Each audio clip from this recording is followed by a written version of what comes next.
hortu cali sheekada ku sheegay dhegeyso sheekada waa sheegay inaad kala dhigta raba kala dhig hadda aamusa idin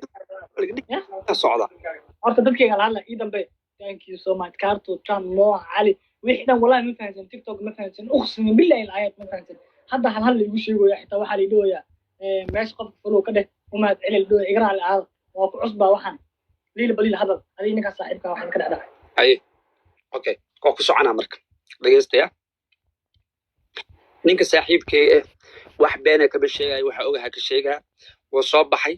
xaafado noogu imaaday Berlin ana ko wada joogna aniga wacay waa casuumnay sababtay albuna hagaajinayay la yiraahdo qula boy si blaga gurigina la joogay saaxiibkay waxa ku furnaa stress kale maadaama noloshiisa breefat u tahay inta kama sheegay laakiin stress ku furnaa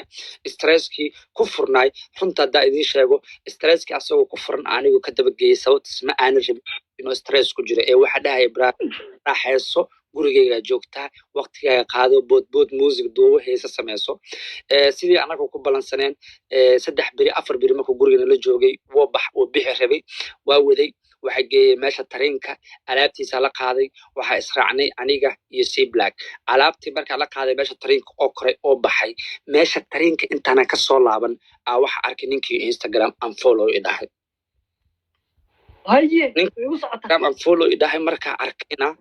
aniga ma aana ka waalin sababto waligiin waa isku dhici jirnay laakiin unfollow ma aana isdhihi jirin waa yaabay waxaasaan weyn oo jira maxaa waaye dee ninkii unfollow markuu dhahay aniguna unfollow ku qabtay labadeen unfollow waa isdhahnay kadibna waxyaabo waxa jirta u dul qaada waaye oo kamid ahayd internetka Instagramka storyda dhiga hadal ahay dhiga hadalkii anigu ka celiyay jawaab ka bixiyay hadeertaan idin la hadlayna waxa idin sheega aniga iyo ninkaas heshiis baan nahay wax dhib oo naga dhaxeeya ma jiro wax allaale waxa meeshan ka sheegana ilaaha ila og runana iga tahay taas isha ma ka maqan inay heshiiskiin kale beena kama sheegin si daacada u hadlay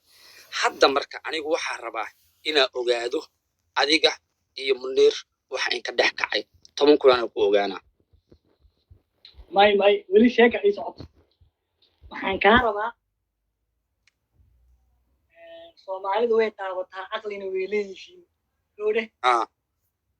adiga amoore ninkaas uu idin dhaxeey ay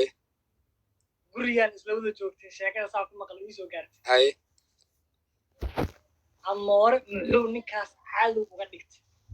isku dhaceen sheekadaas ma fash amoore ma ana qayf ku jira xaqaq raadi ana Thank you so much.